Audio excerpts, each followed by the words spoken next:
Bonjour, bienvenue sur cette nouvelle vidéo. Moi c'est Annette, j'ai 23 ans. On est sur la chaîne Witch and the City. Et du coup dans cette chaîne et surtout dans cette nouvelle vidéo, on va parler de ma pratique magique et surtout de ma pratique magique quand je suis malade. Tu l'entends à ma voix, je suis une personne actuellement qui est en train de décéder d'un rhume. Non, ça, ma vie n'est pas remise en question. Mais j'ai un bon rhume avec beaucoup de mouchoirs autour de moi, le gros petit plaid sur le dos, et voilà. En trois parties. Ce que je fais avec une déité pour lesquelles je suis pas en dévotion, mais je suis j'honore cette déesse. Ensuite on va faire une partie ce que je fais, mes petits rituels que j'ai l'habitude de faire et que je fais sans faire exprès, même plus souvent quand je suis malade.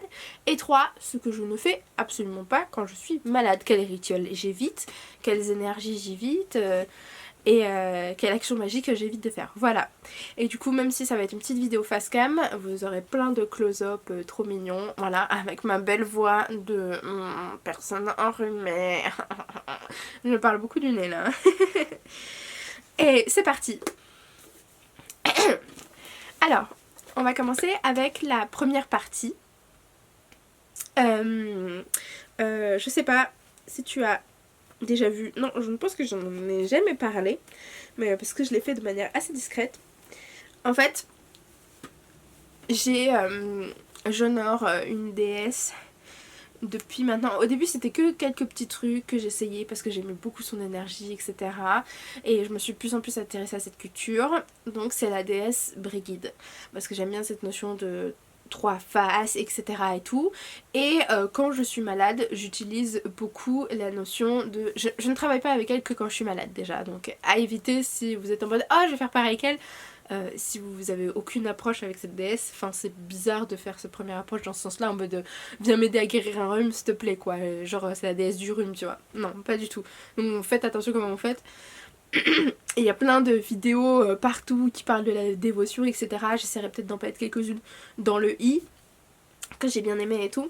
Moi j'en ferai peut-être une vidéo plus tard, mais pour l'instant je trouve pas ça pertinent que j'en parle de mon point de vue à moi, parce que je n'ai pas de dévotion, de vraie dévotion, et j'honore juste 2 dieux, enfin une déesse et un dieu, et c'est très personnel et je pense que ça va encore beaucoup évoluer et tout, mais en tout cas j'ai un lien fort avec Brigid. Et du coup j'ai plusieurs choses par rapport à elle qui m'aident, surtout qui m'aident en général à m'accompagner dans ma pratique magique, mais aussi que j'utilise beaucoup quand je suis malade. Donc par exemple quand je suis malade, et pas que quand j'ai un mot de tête par exemple aussi, ou un rhume, etc. Je vous ferai un close-up, mais j'ai ce qu'on appelle un symbole, une croix de Brigid, un petit symbole en argent autour de mon cou avec une malachite verte.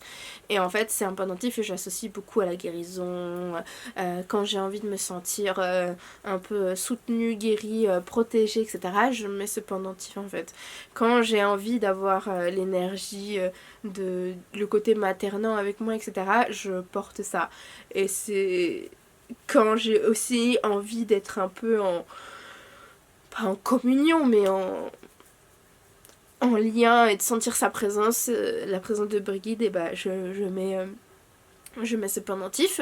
Donc des fois je le mets contre ma peau, des fois non, parce que des fois je porte plus ce bijou pour vraiment me soigner par rapport à la pierre et au symbole, et parfois c'est plus pour dire ouais moi je suis rattachée à ça. Je sais pas comment dire, mais des fois je porte un symbole pour plus le faire voir que pour moi, je sais pas comment dire, un peu pour être là en mode ouais moi je suis witchy, mais dans un sens pas pour frimer, mais comment dire, pour sentir plus ce côté appartenance, voilà. Mais je le fais avec d'autres bijoux aussi quoi, pas seulement avec celui-là quoi.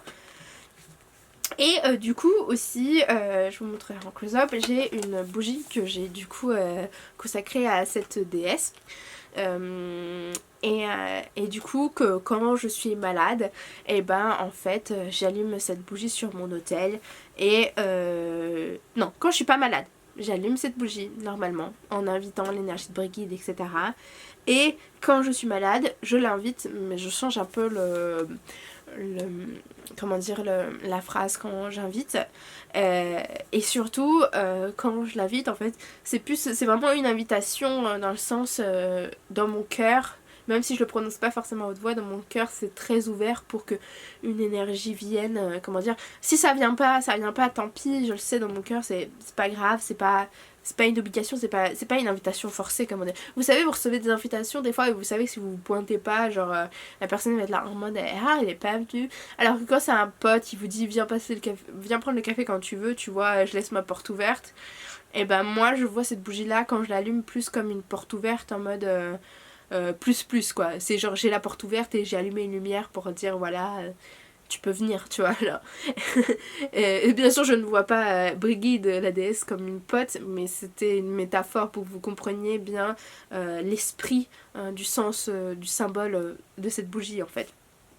Et du coup j'ai fait l'effort de l'écrire pour vous parce que normalement je n'écris pas mes incantations, mais je l'afficherai à l'écran. Quand j'ai mis cette bougie du coup, je dis: en allumant cette bougie, dédiée à Brigid, je demande son aide dans la guérison de la maladie et du rhume. J'invite l'énergie de la Brigid guérisseuse et de sa flamme sacrée dans mon foyer.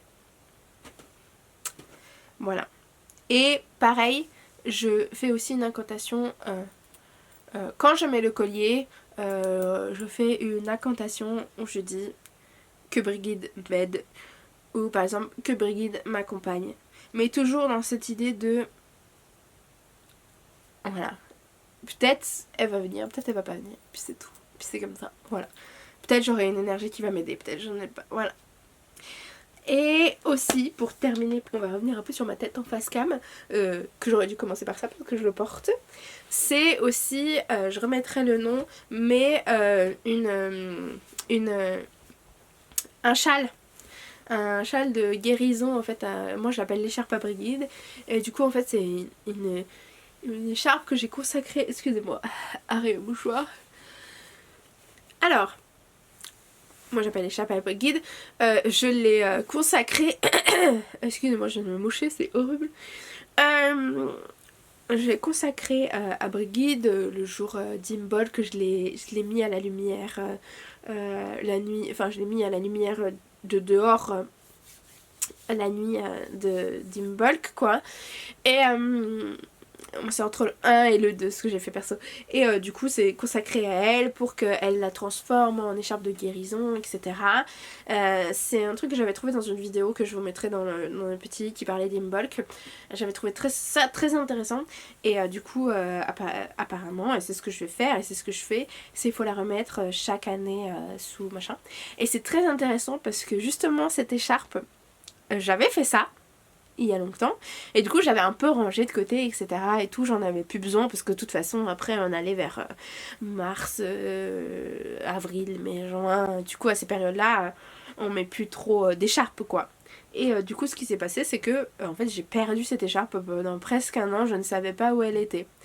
Et là juste avant de tomber malade, la semaine avant de tomber malade, je fais petite gorge et tout, et j'étais en mode ah mais elle est où mon écharpe, et je fais oh putain ça fait un an je sais pas où elle est, en fait je l'avais complètement oubliée. Et je m'en suis rappelée la semaine avant de tomber malade, et je me suis dit ah elle est où et tout, et je l'ai trouvée en 2 secondes, en mode oh elle était juste là. J'étais en mode coïncidence. Et du coup après je suis tombée malade et j'ai fait bon elle va servir enfin, je vais la tester. Et j'aime beaucoup, c'est aussi pareil que mon pendentif, c'est une énergie très douce, très machin.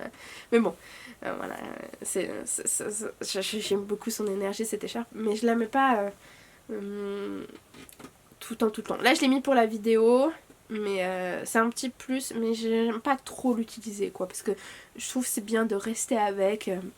mais plus dans un sens méditatif. Si je la mets, voilà, je vais pas la mettre. Ou alors au contraire, je vais la mettre à un moment où je suis pas du tout en mode witchy, mais plus comme un petit truc pour me protéger du froid, des machins d'extérieur, etc.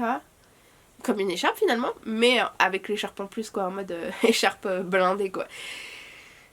Mais sinon, à part ces 2 moments très différents mais très spéciaux, je vais pas mettre l'écharpe tout le temps comme ça, comme la vidéo.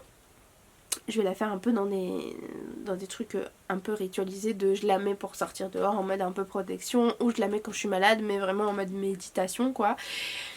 Et c'est tout. Et du coup au niveau de Brigid, je vous ai parlé du coup, on résume, du collier, de la bougie, de l'écharpe et... Est-ce que j'ai oublié quelque chose? Bougie, collier, écharpe. Non, voilà, c'est les 3 trucs que je fais avec du coup la déesse Brigid. Mais du coup l'aspect très guérison de la déesse, parce que comme je vous ai dit, elle a 3 facettes. Et du coup ça sert à rien d'inviter Brigid la poétesse quand vous avez un... Enfin, vous pouvez, mais du coup c'est par rapport avec les petits rituels de guérison quoi. Et du coup c'est ce que je fais, travailler avec elle. Et du coup ça m'a beaucoup apporté là, quand j'étais malade là actuellement. Ensuite, on va passer à la partie de ce que je fais quand je suis malade. Et là, pareil, on va sur des petits tips, douceur, etc. et tout. Witch. Alors, en basique, qui ne vous étonne pas, j'imagine, mais quand je suis malade, je prends plus de tisane de guérison.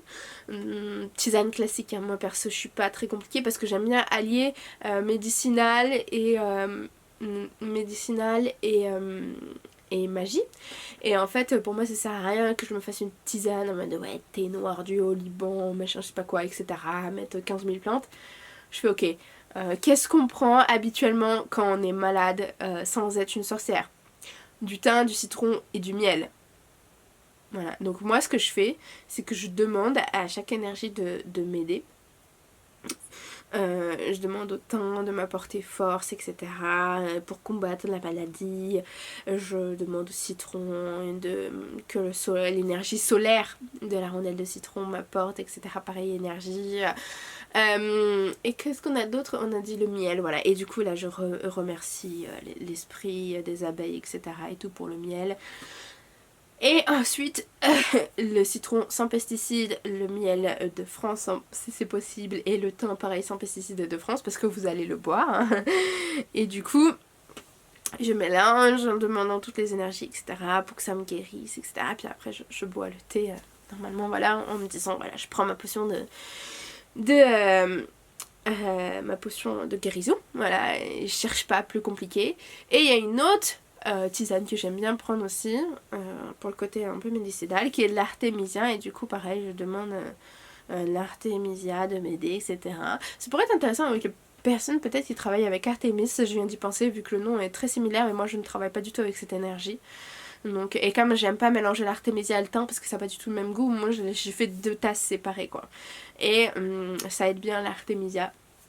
Parce que c'est pour le virus, c'est pour les virus, les Covid, les trucs comme ça, etc. Et du coup ça marche bien aussi, mais je mets qu'une plante parce que je suis un peu une flemmarde et puis je mélange et je fais mon petite incantation quoi. Mais c'est très, je demande et la guérison, c'est très simple. C'est pas codifié chez moi en fait. Et c'est surtout plutôt avant où je vais un peu réveiller la plante, mais ça dépend. Moi je fais beaucoup quand j'ai des bocaux, je tape sur le bocaux pour réveiller l'esprit de la plante, je communique avec l'esprit de la plante, mais très simple, ça se fait en une demande quoi, très simple. Ensuite, qu'est-ce qu'on fait après les tisanes classiques? On fait quoi? Ah, c'est dur d'être malade, on est fatigué, hein. Moi qui étais en mode ouais je vais faire une vidéo trop bien et tout, je suis complètement claquée, je suis au bout de ma vie. Ensuite, qu'est-ce qu'on fait? Moi, je fais des bonnes douches chaudes. Ça aide déjà d'un point de vue naturel à un peu le nez à le vider à une eau très chaude. Et du coup, bien sûr, ce que je fais en fait, c'est je transforme cette douche chaude qui réconforte avec le côté chaud et avec le côté décongestionnant du nez. Excusez-moi. Excusez-moi, c'est horrible d'être coupée toutes les 5 minutes par un bouchage de nez, j'ai envie de pleurer. Enfin bref, du coup on était sur les douches rituelles. Au lieu de faire juste une douche chaude comme ça, du coup je vais faire une douche de rituel. J'en fais beaucoup de purification quand je suis pas malade. Mais là, autant changer et faire une douche rituelle de guérison spéciale pour la maladie. C'est-à-dire, on va dans la douche. Moi ce que je fais souvent, je vous montrerai en close-up, c'est que je prends des petits sachets de thé lavables et dedans je mets des plantes, mais très comme c'est de la guérison, je suis plus dans des trucs réconfortants, que purifiant. Donc je vais mettre de la lavande, je vais mettre des trucs... l'orange séchée c'est pas pratique sous la douche. Donc souvent je mets beaucoup de lavande et du quartz rose. C'est les deux trucs que j'aime. J'ai une sphère de quartz rose et du coup je mets la lavande et la quartz rose. Parfois je mets un peu d'Achillée millefeuille, mais c'est pour le côté un peu féminin sacré pour moi. J'aime beaucoup cette plante. Et du coup je frotte le sachet de thé contre ma peau, et en fait le fait qu'il y ait une sphère de quartz rose, bah déjà ça va masser la peau, et pareil les plantes vont avoir un effet massant, et des fois ça va être les plantes qu'on va sentir à travers le tissu fin, et parfois ça va être le quartz, et je frotte comme ça en me disant oui, apaisement, guérison, etc.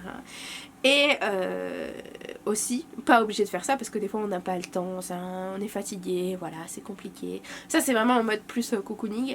Mais si on n'a pas le temps, on se dit ah, vas-y, je vais faire un truc magique quand même, mais j'ai envie d'utiliser rien, enfin rien, tout est relatif. Bah vous allez juste dans la douche, vous prenez juste une douche très chaude et vous demandez à l'élément eau de venir vous aider à vous guérir, parce que l'élément eau a une très grande force de guérison. Et en fait vous demandez à l'eau, vous faites même une prière à l'eau si vous voulez, mais juste vous lui demandez, vous dites voilà, je suis malade, je demande ton aide, j'appelle ton esprit, machin, vous appelez les gardiens de l'eau, voilà, etc. et tout. Si vous voulez, vous pouvez même vous tourner vers l'ouest pour que ce soit plus fort, ou alors par exemple vous tournez... Bon, je sais que par exemple la mer n'est pas loin de chez moi, la mer, l'eau, pas la mer maman, et du coup je me tourne vers la mer dans ma douche. Non, faut avoir une bonne notion des points cardinaux, des points cardinaux, pardon, notion espace-temps, faut l'avoir quoi, faut pas être une quiche en direction. Et du coup vous mettez voilà, et vous dites voilà, et vous laissez couler l'eau, vas-y je demande guérison à l'eau, etc. Donc déjà niveau santé ça va vous faire du bien, l'eau chaude ça va, et ça va vous décongestionner le nez, et avec les vapeurs d'eau chaude, et en plus l'élément eau voilà, et va vous purifier comme ça à grandes eaux. Vraiment vous voyez ça, moi en tout cas ce qui marche le plus pour moi c'est quand je vois à grandes eaux que j'ai le truc qui coule directement sur moi, etc. Parce que c'est sympa à dire oui je vais mettre une petite goutte d'eau de lune et me tapoter un peu comme ça à la face. Moi j'ai un peu du mal avec ça, surtout quand on parle de purification et de guérison, je suis plus en mode vas-y je me jette dans la mer, tu vois. Bon, je veux pas aller avec mon rhume me jeter dans l'eau là, parce que c'est un peu fraîche, mais vous voyez le principe quoi. C'est pas en mode je mets une goutte, c'est bon ça me purifie. Quand on se lave, on met pas une goutte, on... Bon après, je ne vous dis pas non plus de surconsommer de l'eau, hein, ça sert à rien de rester une demi-heure sous l'eau à fond quoi. Mais même rester 2-3 minutes en pleine conscience comme ça de cette idée de l'eau qui passe et qui purifie, ça suffit en fait, et c'est déjà un rituel très fort en lui-même de faire ça quand on est malade, et ça nous aide à guérir. Bon après ça va peut-être pas vous aider à guérir hein, mais ça aide en plus quoi. Et du coup ensuite qu'est-ce qu'on fait après avoir bu, après s'être lavé, qu'est-ce qu'on fait d'autre? On fait une petite sieste entre deux, bien sûr, comme nous sommes malades, et on se mouche comme moi je le fais. On prend le médicament qu'on a eu chez le médecin. Et ensuite, on continue avec l'huile essentielle. J'avoue, je suis une grande partisane d'huile essentielle. Par contre, moi je ne supporte pas. Vous pouvez le faire si vous voulez chez vous. C'est une bonne idée. Les vaporisateurs d'huile essentielle qui sont très... Les diffuseurs d'huile essentielle, c'est ça, qui sont très...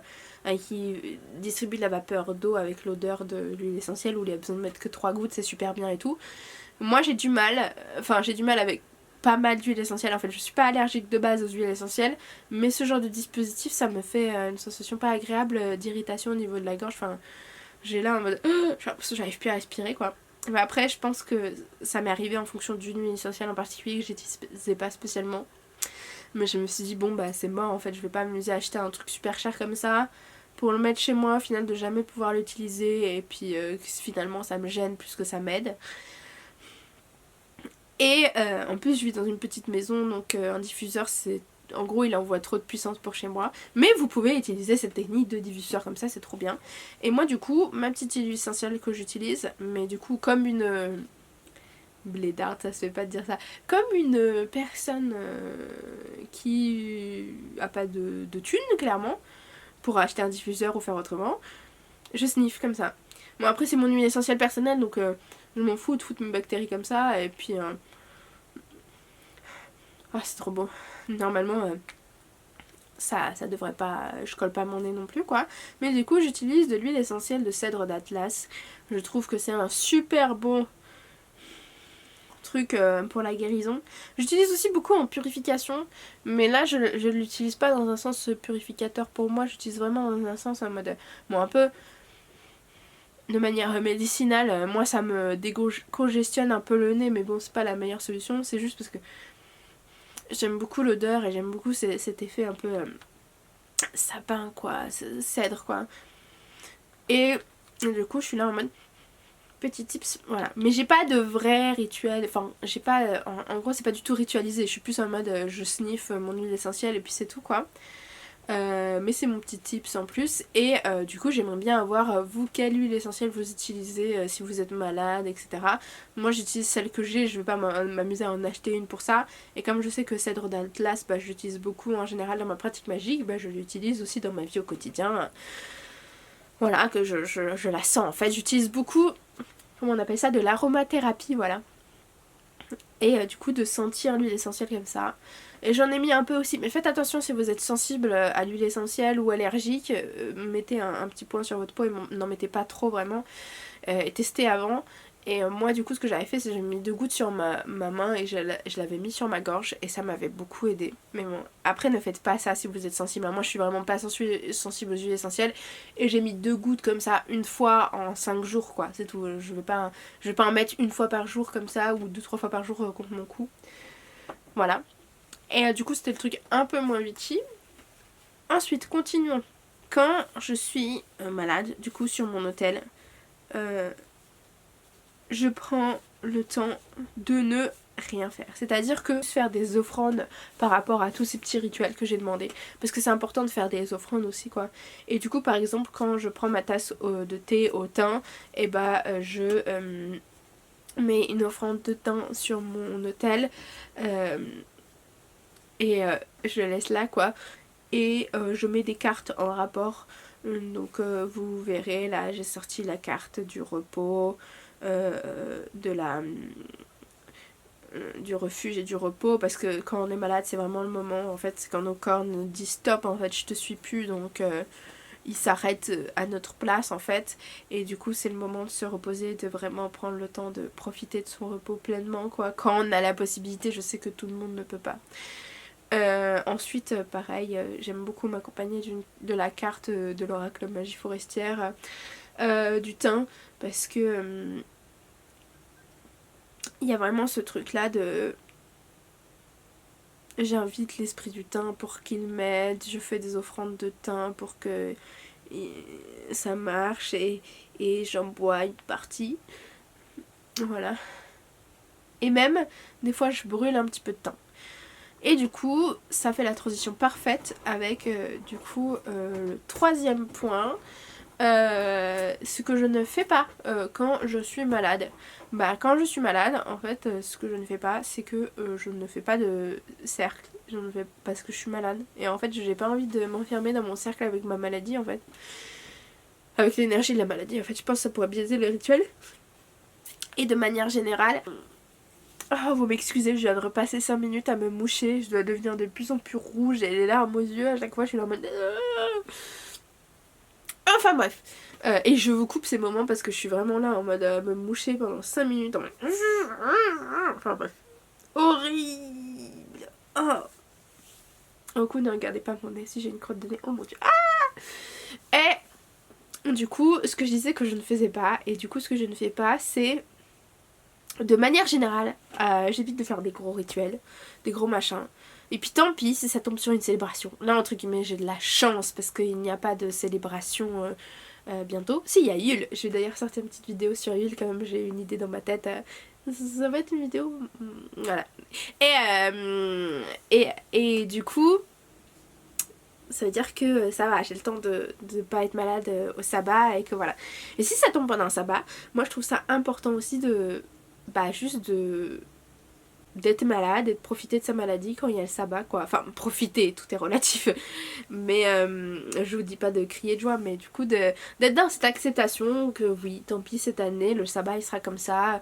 Je ferai pas autant de trucs que d'habitude ou même si c'était le premier sabbat que vous voulez fêter, bah vous vous dites bah tant pis, ce sera l'année prochaine, peut-être cette année, j'étais pas prête. Bah après faut pas trop se dire ouais j'étais pas prête, c'est juste vous tombez malade et puis c'est pas grave. Mais il faut vraiment être dans l'acceptation de bah ça s'est fait comme ça et puis c'est tout quoi. Et de profiter de l'instant présent et du tout est relatif encore, c'est triste, c'est chiant d'être malade quoi, d'avoir un rhume. Et mais quand même d'être dans cette acceptation de ça devait se passer comme ça, le cycle avance comme ça et moi j'avance comme ça avec le cycle. Même si en général quand on tombe malade c'est un peu un signe d'alerte de il faut se reposer vraiment quoi.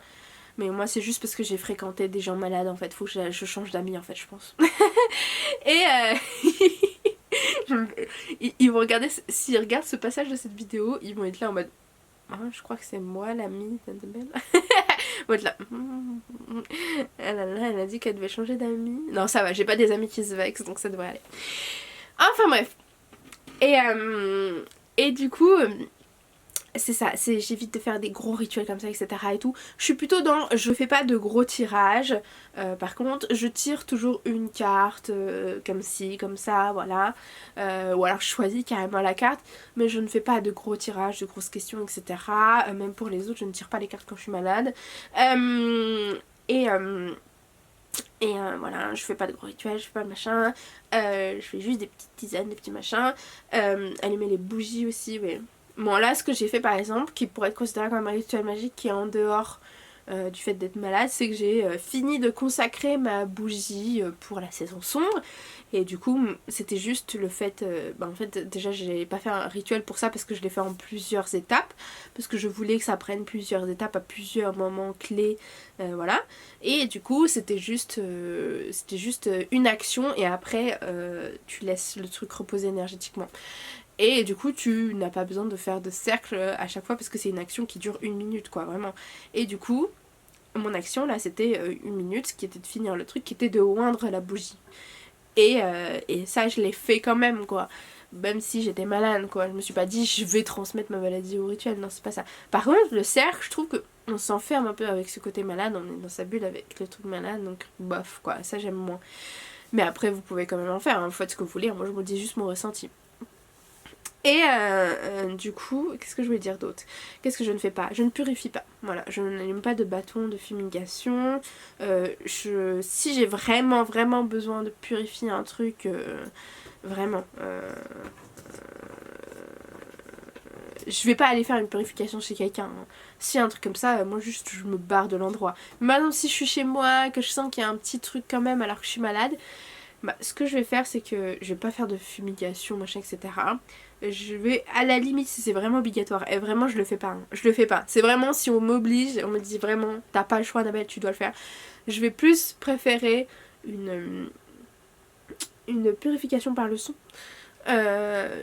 que mes purifications que je fais plus habituellement par l'encens, enfin encens, par gros bâton de fumigation et foutre de la fumée partout. Mais sinon je le fais pas en fait. Je le fais vraiment pas. Même avec le son, en fait je purifie pas. Parce que en fait quand on est malade, purifier c'est remettre à zéro. Donc c'est enlever toutes les énergies. Et quand on est malade et qu'on purifie autour de nous et nous, si on se remet à zéro alors qu'on est malade et qu'on a déjà très peu d'énergie, mais en fait on va rester ce qui nous reste d'énergie pour combattre la maladie, donc ça pourrait presque avoir un effet inverse. Après si vous voulez vraiment le faire et que vous êtes vraiment sûr, j'espère que vous avez pensé au fait de recharger après, parce que si vous rechargez pas après, c'est ça le problème, c'est que vous allez vraiment rester sur ce truc de zéro, de genre j'ai plus d'énergie et c'est tout quoi. Et c'est pas comme ça que vous allez vous purifier que la maladie va disparaître, non ça ne marche pas comme ça, hein. Faut pas croire, hein. On est des sorciers mais on n'est pas des magiciens non plus, hein. Vraiment ce truc là de purifier c'est remettre à zéro, donc d'enlever aussi nos énergies quoi, et du coup le fait d'enlever l'énergie, bah on n'a plus de force pour... voilà, ça risque d'empirer le truc niveau maladie, donc je trouve pas ça cohérent de faire une purification quand on est malade. Faut laisser le truc passer et puis après purifier à la limite. mais vraiment à la fin, quand c'est bien passé quoi, quand on se dit oh il y a un petit résidu de mauvaise énergie, de maladie, ok j'en ai. Mais encore que, la maladie c'est pas un truc très négatif niveau énergie. La maladie en soi oui, mais l'énergie du rhume ne va pas niquer toute l'énergie de votre hôtel, ça marche pas comme ça parce que c'est des énergies beaucoup plus fortes, beaucoup plus puissantes qu'on appelle sur nos hôtels qu'un petit rhume quoi. Et quand je suis malade, je mange des trucs extrêmement épicés. Voilà, pour me... Je sais pas comment dire, mais c'est pour activer le feu en moi en fait. Et du coup, je recherche... Parfois je fais par correspondance, un peu... je vais chercher dans le livre La cuisine week-end de Scott Cunningham. Mais sinon en général j'ai mes petits trucs épicés chez moi que j'aime bien et je fous ça partout. Je bouffe des trucs ultra épicés quand je suis malade parce que j'aime bien. Et j'aime bien manger épicé de base, mais là je me fais un peu plus plaisir en plus quand je suis malade. Et du coup ça fait que c'est pour activer le feu à l'intérieur de moi, c'est ce que je me dis en fait. Je vais manger épicé pour activer le feu en moi et un peu niquer la maladie, voilà. C'est comme ça que je le vois. Après, je fais une petite disclaimer que cette vidéo ne vous invite pas à éviter les médecins. Au contraire, allez chez le médecin, prendre des médicaments, il n'y a aucun souci. En fait, ces petits rituels magie, c'est juste en plus pour vous aider à guérir, pour vous sentir bien dans votre spiritualité, pour avoir des choses à faire quand vous êtes malade. Mais c'est en aucun cas un truc qui est là pour dire non, faut pas aller dans la médecine conventionnelle en fait parce que c'est totalement faux. Les deux vont ensemble en fait. Pour moi l'un ne va pas sans l'autre, ça n'a aucun intérêt pour moi de faire des trucs de naturopathie, de prendre des plantes, des machins etc. Si on ne prend pas en compte le côté médicinal de ces plantes, le côté scientifique de ces plantes en fait, pour moi ça n'a pas de sens en fait. Et du coup c'est vraiment les deux ensemble. Vous avez le droit de penser autrement, mais je vous invite à ne pas inciter ce genre de discours en fait parce que y a des gens qui sont influençables et voilà c'est comme ça. Et en fait faut pas croire tout ce qu'on dit en mode oui vous allez être miraculeusement guéri en faisant ça. Non en fait c'est juste moi ce que je propose dans le cadre de cette vidéo c'est ok je suis malade. Bah, qu'est-ce que je fais dans ma pratique quand je suis malade en fait. J'aurais pu faire la même vidéo en disant ok qu'est-ce que je fais dans ma pratique quand je suis quand je suis joyeuse, quand je suis triste, je sais pas comment dire mais en fait comme on finit tous par avoir un rhume une fois dans sa vie en fait, et bah c'est intéressant de dire ah bah oui mais qu'est-ce que je fais quand je suis malade. Ça c'est une bonne question. Comme petit sort, petit rituel, qu'est-ce que j'évite de faire. Et bah là c'est pareil, on pourrait faire une autre vidéo, bah du coup je ne pourrais pas la faire, ou alors je la ferai dans quelques années, mais par exemple, qu'est-ce que je peux faire comme magie quand je suis enceinte quoi. C'est la même chose en fait, c'est le fait d'avoir un état, d'être dans un état particulier, qui n'est pas l'état habituel, que ce soit santé, physique, etc. Et qui ne sera pas permanent, et du coup de faire ah qu'est-ce que je fais quand je suis dans cette situation là. Ça peut être aussi des situations parfois constante, parce que là je n'ai pas du tout évoqué ce pan là, je l'ai évoqué de manière beaucoup plus légère avec le rhume, mais c'est vrai qu'on pourrait se poser la question qu'est-ce que je pourrais faire dans ma pratique magique parce que j'ai une maladie grave quoi, comment j'adapte ma pratique magique. Mais ça du coup je ne pourrais pas y répondre parce que je ne suis pas légitime, parce que je ne souffre pas de maladie grave, je ne souffre pas d'un handicap physique ou d'handicap moteur, c'est encore une autre histoire, et du coup je ne pourrais absolument pas aborder ces thèmes là. Le seul thème où j'ai dit je pourrais peut-être l'aborder c'est le fait d'être enceinte, parce que je serais peut-être enceinte un jour dans ma vie, j'ai cette possibilité là, mais par exemple un homme n'aura jamais cette situation là, enfin quelqu'un qui... une personne à pénis, pardon, pour être plus inclusive, parce que il ou elle n'a pas d'utérus, voilà, il ne pourra pas porter un enfant, elle ne pourra pas porter un enfant en lui, en elle, quoi, c'est normal, et du coup, il aura jamais, ou elle n'aura jamais cette expérience-là, quoi. Et du coup, voilà, je trouvais ça super important de le rappeler. On passe à la fin de la vidéo. Du coup là c'est pour faire la outro. En plus mon chat devient fou, il commence à se manger la langue. Enfin bref, la langue, qu'est-ce que je dis, la queue. Vous savez quand il se tourne et il s'attrape la queue.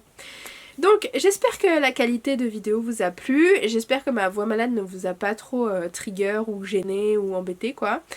Du coup merci d'avoir regardé cette vidéo jusqu'au bout.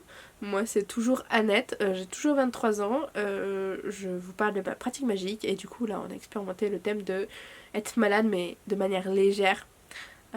Quand on est une petite sorcière. Et pourquoi j'ai pris cet accent? Et du coup, je vous souhaite de passer la meilleure des journées, de ne pas tomber malade, ou alors si vous êtes malade comme moi, bisous de maladie, et que vous vous reposiez bien comme moi et que vous preniez des bons petits thés. Et surtout, qu'est-ce que vous faites vous en commentaire? Dites-moi quand vous êtes malade et que vous êtes une sorcière, est-ce que vous avez des petits rituels de guérison? Pas piquer des hannetons qui marchent super bien pour vous. J'attends ça en commentaire. Moi aussi je veux des infos, ok? C'est pas parce que je vous fais des vidéos que moi j'ai la science infuse et que je connais tout, hein. Je veux tous vos tips. Mais limite, envoyez-moi un message privé si vous voulez pas les partager en public. Sur Instagram, n'hésitez pas. Il est un peu moins actif mon Instagram parce que en vrai ça me saoule de faire des posts Instagram. Alors que vidéo YouTube c'est plus marrant quoi. Et du coup on se retrouve très vite pour des nouvelles vidéos, soit la semaine prochaine, et du coup ce sera sûrement une vidéo sur Yule. Et sinon j'ai peut-être d'autres vidéos qui vont sortir, je ne sais pas, j'y réfléchis encore au concept. Peut-être l'année prochaine je ferai ce concept, en fait je sais pas, mais il y a un truc qui a pompé dans ma tête qui était trop bien. Et du coup je vous dis ouais, à la semaine prochaine, c'est sûr. Des bisous, reposez-vous bien, profitez bien. Et restez magique. Bisous. Que la magie soit partout, partout, partout.